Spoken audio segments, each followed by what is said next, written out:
Performance Expo. Joe Castello and Lake Speed, joined by Mr. Vic Hill for a live episode of Hidden Horsepower. Lake, very excited about this one. Vic's got a great background. He was there for a lot of the golden era when your dad was racing. Right. I'm a race fan watching on television. Vic is out there building power. Vic, welcome. Thank you.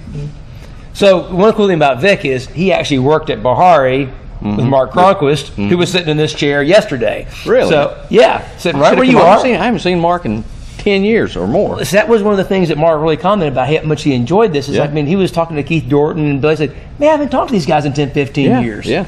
It's like, you know, if you don't stop for a moment, because you're always so busy and laser focused on what you're doing, right, you miss that interaction. You know, miss your friends that you grew. You know, we grew up doing this. Right. I started in the Cup stuff in '83, right out of high school.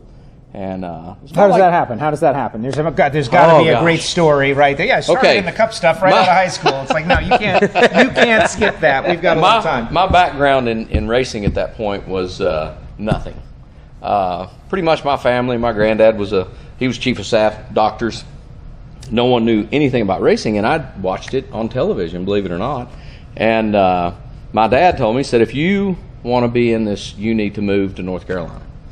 So I worked in Pigeon Forge and worked at go-kart tracks and water slides and all that stuff. Saved up $500 and shot off to Winston-Salem and got a room over there in a boarding house, believe it or not, for the School of the Arts. Yeah. It cost me $100 a month. Right. And I was at Childress's every day. Wanting a job. Well, my resume wasn't anything but water slides and stuff like that. But anyway, finally, Bob Gurrell came out, and he did the cylinder heads then. And so I get hired, I think. So I go in there, and he's got me flowing cylinder heads, angle milling cylinder heads, and just some basic stuff. And I'm working my ass off while I'd been there a month. Never got any money.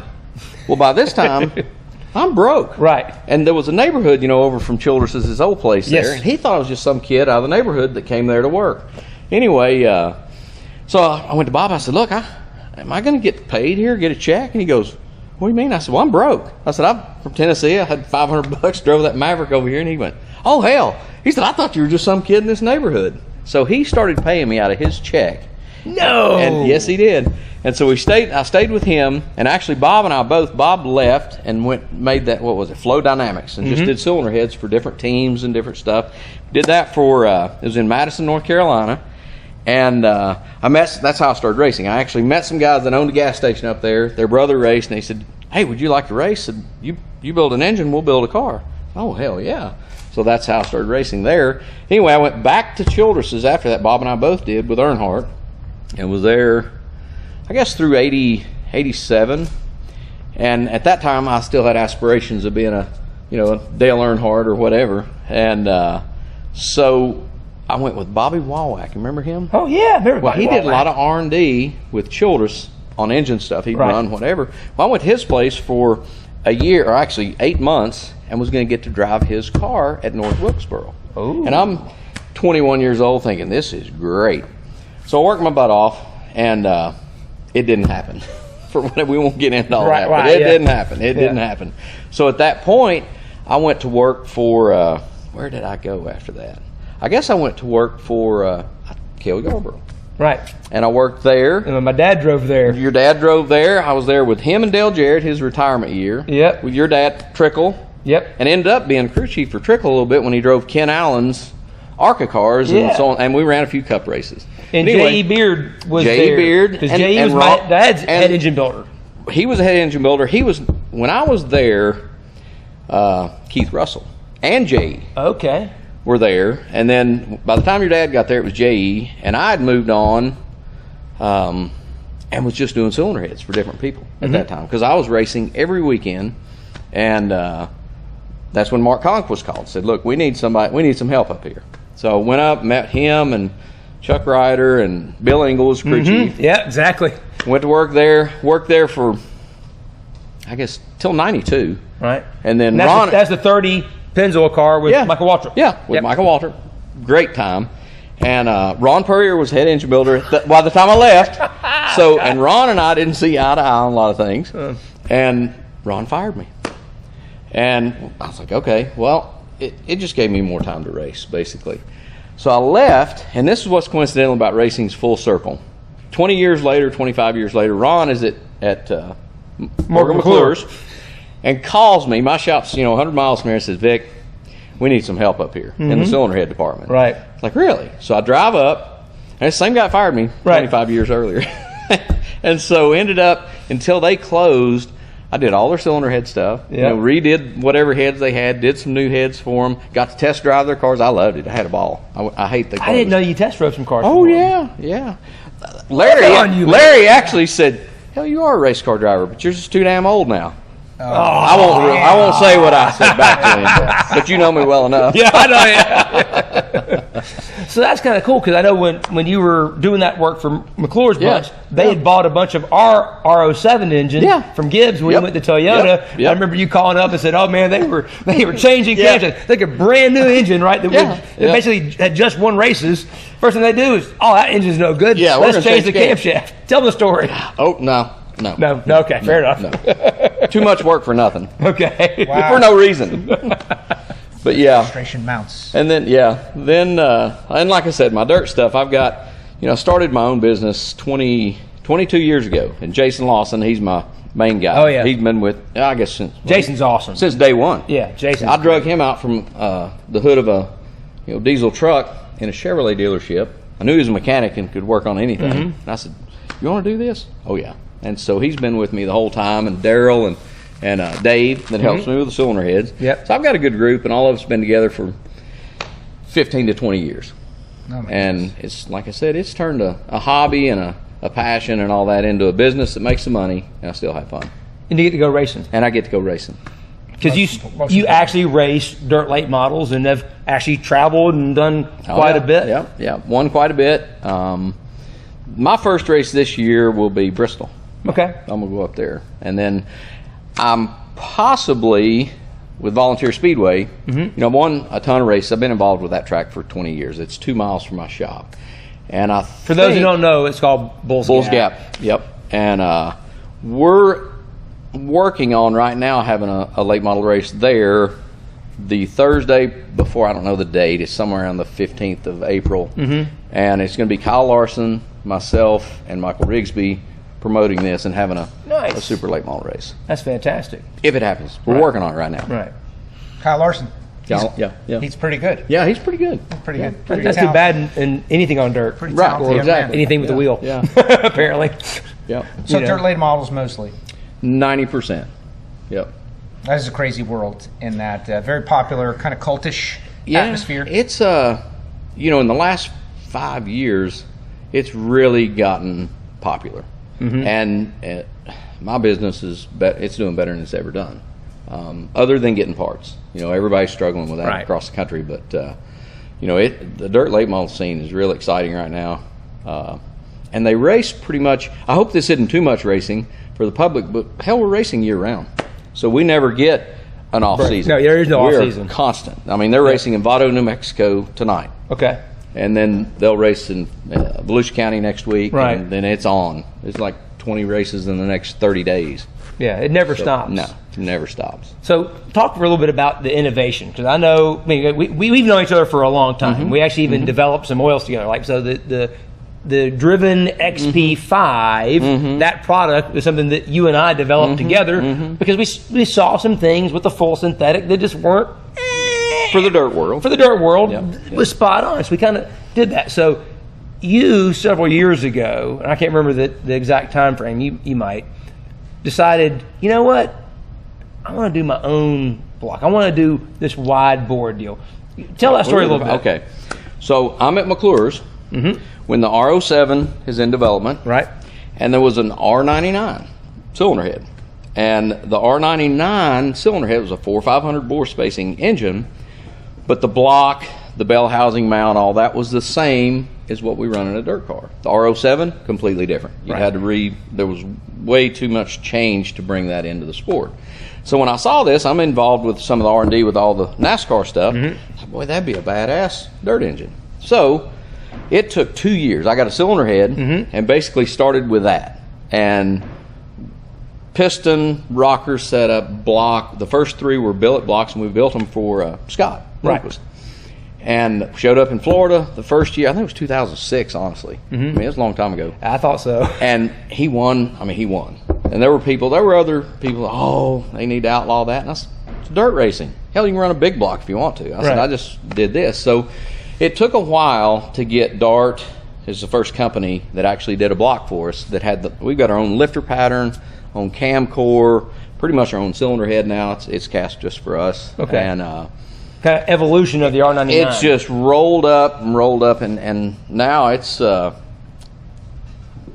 mean, I'm a little prejudiced towards it, but I think it's the best combination in the dirt racing, from running from A to B. And I build the Ford, the RY45. I've done them, and the wedge engine, and all of them can win races, don't get me wrong. Right. But I think just driver preference with what's going on in our world or our sport, this is the most versatile one that drives good when it's slick, and it'll get the job done when it's just hammer down wide open.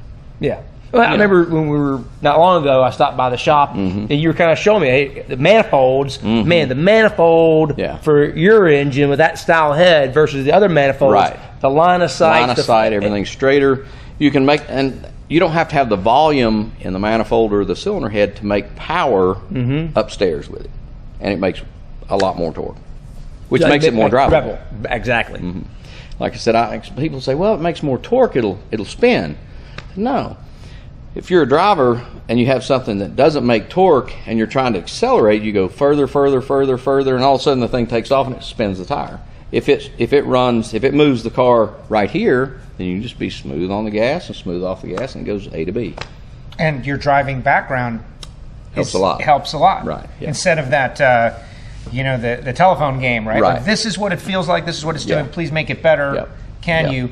You understood that internally, and right, and that's, like I said, I've driven other people's engines, and there are places that like I said, there's great engine builders in this sport, right, and they all can win races. But for my racing and most of the customers that I've dealt with that race professionally like that combination better than the one that may just hit hard right here at the top.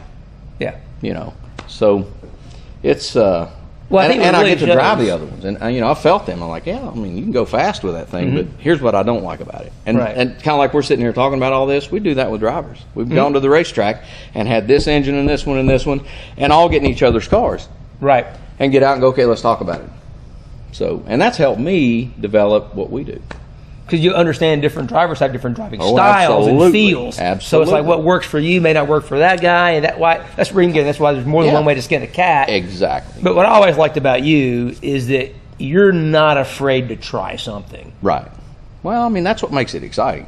Right. That's the challenge and the competitiveness of the sport, and that's what I've loved about it the whole time. Yeah. That's one of the reasons I chose to stay in this dirt world is pretty wide door there you can play in. Exactly. Well, and that's something we hear about from everybody, that in the engine building game, trade, whatever you want to call it, being restricted or limited in creativity by rules, they don't like it. No. We all hate rules. They hate rules, hate restrictions, limitations, lack of creativity. Right. And sometimes even the word "it's less fun" has crept in there. We've heard that a couple of times. Oh, it is less fun. It's less fun. When you've got a manifold, like the thing I've worked real hard on, but you can't run that because this radius is not, it's got to be this radius, it's got to be an 1/8 inch radius here. It takes all the fun out of it. Then you're just going to a job, you may as well work in a plant and make 1,000 of those a day. Right. I like to be innovative. Exactly. It makes it fun. Exactly, which is why we will. You can only talk about what you want to talk about, but I know there's some projects that you're working on right now that are kind of cool. That's outside the box. Like no one's ever done that in your arena, right? So we won't say anything about it, but you're thinking outside the box, and it'll be be better.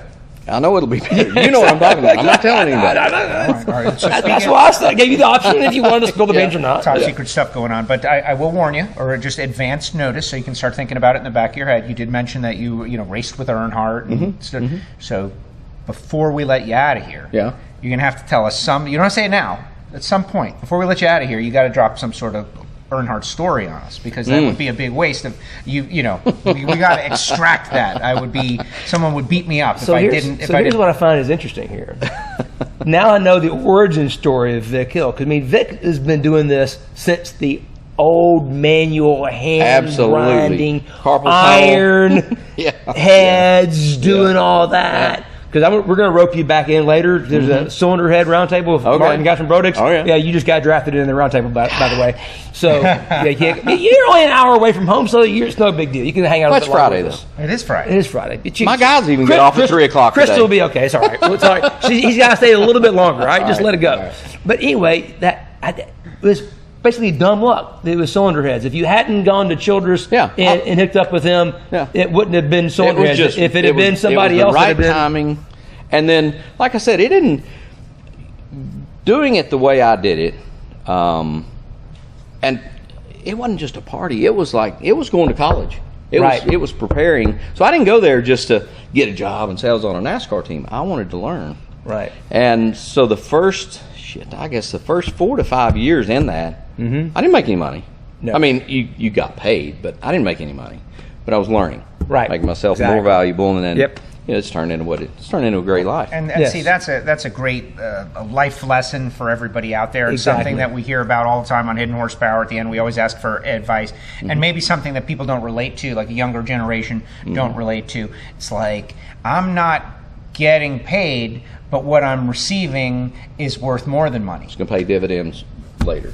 Well, and that's a lot of people think that you can go in our sport, because it's innovative. It's not cut and dry the same. Kids will go to a school, and they'll come out of that school and they'll think, I can make $80,000 a year building engines now. Well, they can't, because it's not one specific thing you're doing. When you're in that school, it gives you a baseline of what these things basic thing. But as far as to turn that and to generate a living out of that, you have to make money. So you have to produce. So even though you know that that's a Bridgeport and it turns on, you got to know how to use it and be around it. And like I said, I think the schooling, be proficient using it. Exactly. Proficiency takes time. Live the experience. Basically. Right. And like I said, younger generations, I think sometimes are skewed on, they see all the money an engine builder make. Expectation, and they don't realize what it took to get to that point. Right. And I think in your story, your example is, yes, it's not just a fable that if you put in the effort and don't really make the money, but you're learning along the way, the dividends do pay off down the road. Right. It's not a fable. It's not what your grandfather is telling you. Right. It's real. Everyone that's sat in this chair and done this has always told us the same story, Joe. Story. It's over and over again. Same story. You work hard, not making a lot of money, but you learn. You make connections, and the next thing you know, you're making money.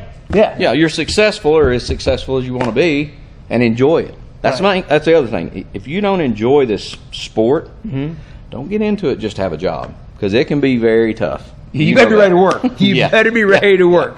Yeah. Well, the thing is, so I'm an East Tennessee guy, which is one of the reasons why I wanted him here, right? I went to the University of Tennessee right down the road in Knoxville, was married here, had our first kid here, and all that. So when I would come over to visit our in-laws and stuff, I'd always come rolling up in here, and I knew if I came rolling by the shop at 5 o'clock or 6, they're still going to be there. And Vic would be on the dyno, and I mean, it's Vic running the dyno, right? It's Vic Hill Racing Engines. It's not somebody else running the dyno. Right. It's Vic running the dyno. We're in there trying fuel. I would never forget that time the first time you tried Q16. Oh yeah, it was the first day I showed up, and we were touching that stuff, smelling that stuff. About 10 minutes later, we're like, oh my God, what the hell was that? Makes 20 more, but don't get too close to the can. I understand lake speed so much more now.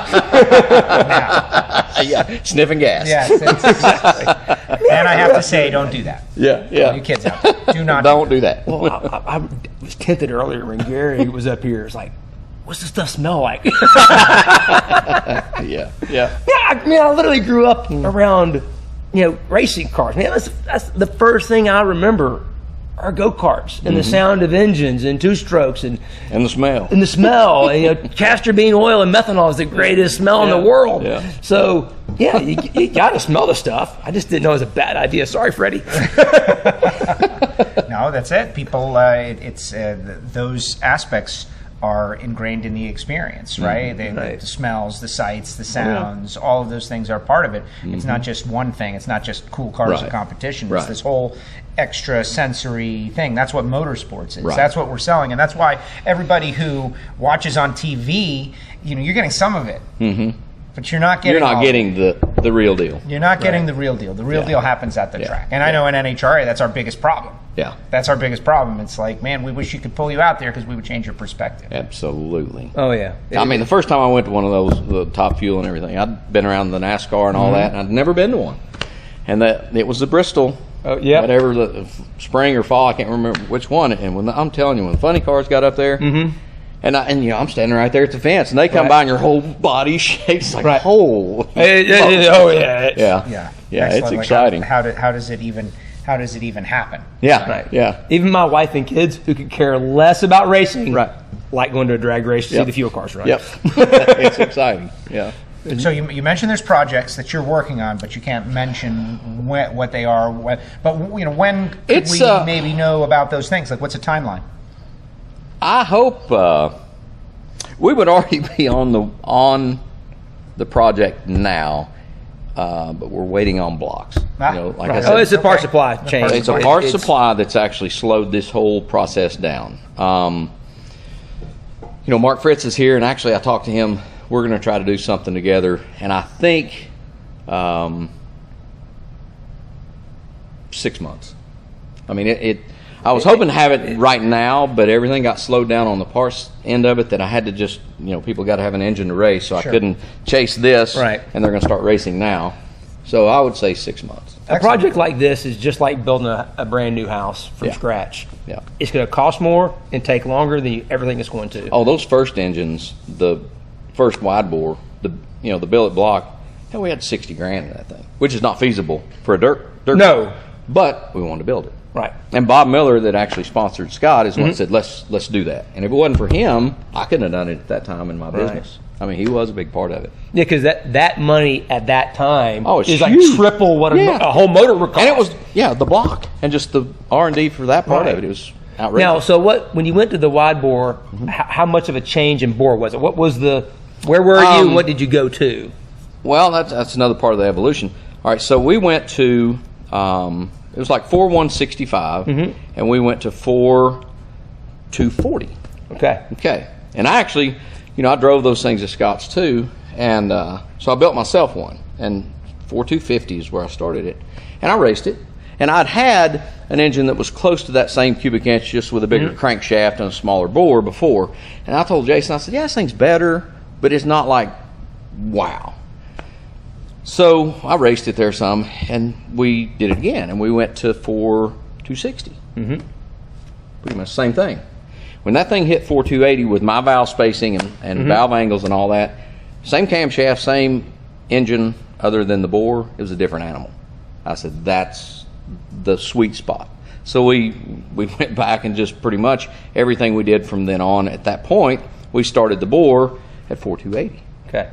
And they'll say, you're taking life out of the block. I said, we're not doing this for life. We're doing this to win. Right. And still at that point, you've got more rebuilds in it than the block's going to live through. Right. So this new project is kind of along those lines, but the engine will be lighter, and it'll be bigger. It'll be just as smooth. It'll be basically, if you had a curve of how these things run now, it would be the same curve. It would just be right here. Just move it up. Yeah. I'm not looking for anything here or here to upset our balance right now. It's just a straight up. All right, we got just a couple minutes to go in this interview. At the end of each Hidden Horsepower, I ask for advice for the next generation. I feel like you kind of put it out there. Yeah. I have no racing experience at all, but I really want to do it. Please give me a job. Over and over again, and eventually they did, and you worked for a month with no pay. No pay, yeah. Just kept showing up. There's your advice. Yeah. Right. Let's hear Dale Earnhardt's story. Really, the only real good one I've got, and it This is involves early Bob. 80s This is Earnhardt. 86. Okay. Okay, so we go to the banquet, and won the championship, all the hoopla. Well, the whole team goes back to Earnhardt's suite after it's over. And Bob Gurrell, I don't know if you know this or not, but back in that day, he said Morgan Shepherd was the best race car driver ever to drive a race car. Okay. He would take just a bucket of junk and make the race. So they're all giving speeches, and this is about the time. This is right before I'm going to go to Walwax, and I'm supposedly going to drive this car, and I'm winning dirt races every week.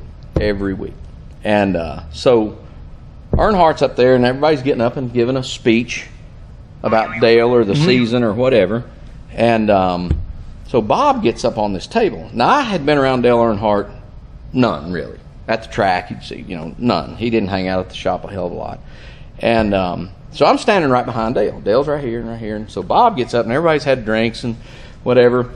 And so Bob gets up there on the table, and he's like, all right, he said, I've got to, correct myself. He said, Dale Earnhardt's definitely the best race car driver that's ever been, and so on and so forth.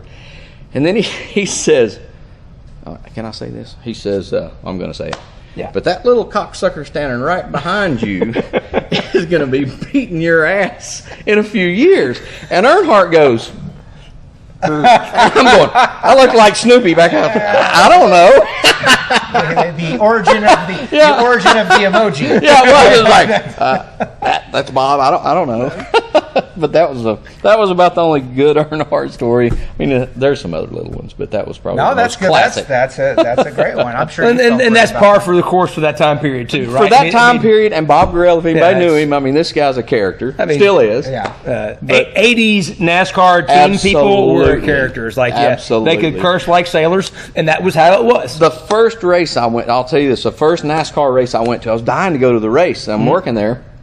But the first one I went to, I rode with Chocolate Myers to Richmond, Virginia, in a Volkswagen bus that wouldn't run 40 off a cliff. It was like, are we ever going to get there? And here's a big chocolate driving. Chocolate, man, wow. Yeah, but it was a lot of fun. That's a guy I could tell some stories right there. Oh, hell yeah, he could. Well, the whole character thing, like not like you're a character. No, right? Just standard, mellow kind of character, but that's what people like, and that's what legends come from, and that's why people want to tell these stories over and over again, and that's why I couldn't let you get out of here without here. Like, all right, I know this guy's got something that's going to be awesome. And hey, you asked for it. Yeah. You got it. I've been around long enough to figure that out. Right? I know when there's a good story just under the surface, right? And this guy's got a bunch too. The thing is, can you tell it? That's the thing about stories, is that can you tell the story? One of the things publicly that I've seen is publicly or not through those years is definitely built that sport, because the characters, not that you agreed with them, but they were characters, right? So it fascinated you to go, I got to watch this deal. I got to see what's going on with this. And it was everybody. It wasn't just the drivers. It was the crew chiefs, the engine builders. Back in the day, it wasn't just Dale Earnhardt. It was Robert Yates and Waddell Wilson. And you mentioned Cale. Like, there's a guy that we throw him out there. He's icon, legend. Right. Yeah. I mean, the Dale Emmons of the world and all that, they were all part of the mix. That's what made it good. I mean, Jeff Hammond, those kind of guys. That's what was cool. You had all those different characters, and it was, who's going to have the upper hand? Right. Who's going to come up with the next thing? Yeah. Over the winter back then, the cars and I remember when the Pontiac came out, and everybody was, that thing looks like a space shuttle and whatever, and it ended up not being any good. But no, it was ugly. It was terrible. But all that stuff was, it made it a lot more fun back then, I think, than what's going on right now. It's too. Well, it's just controlled so much. Right. Like I said, that's why I love dirt racing. Well, so one last little thing I want to get out of you, because I know you had this experience. One thing that's different about building a dirt motor versus an asphalt motor. Because I know one time you were working on some stuff for your own car, and you went to Eldora, and you had we'll call it some lighter weight parts in the engine, and you're like, man, this thing's going to be awesome, and it was not what you expected. No, because I said, the dirt world, from the beginning of the night to the end of the night, the track changes so much that the engine has to be more versatile. Well, at that point, you're going to give up a little bit on both ends of that spectrum to make it do, as I said before, A to B consistently all night. From the traction, all you can get when you get there, and at the end of the race, the track slows down 3 seconds, and it's slick as slicker than hell. So you can't get a hold of the racetrack. So that's what the asphalt's pretty much. I know it changes, It but changes. not near like a dirt deal. No, and you don't have a cushion either. Yeah. You don't build a cushion up halfway through and say, "Well, I can bank off that if I get too loose." Exactly. Makes a big difference. Well, we already know that Vic is going to be back. He's been drafted into the round table. Yep. Keeping me here late. Yeah, it's Friday. We got to listen. Once a certain time happens, it's going to become happy hour here at the Engine Performance Expo. It does happen. That'd be good. And it's going to be a good thing. You're going to love that. But Vic, thank you very much for joining us on Thank Hidden you. Horsepower. Yep. It was Yes, awesome. sir. Lake, another great one. Oh, it's fantastic. And now we go back to Mr. Keith Jones, who's going to show us how you properly set up the profilometer, because as we talked about yesterday, measuring, if you don't calibrate it right, it's not going to give you the right answers. So stay tuned and watch Mr. Jones show you how to do it.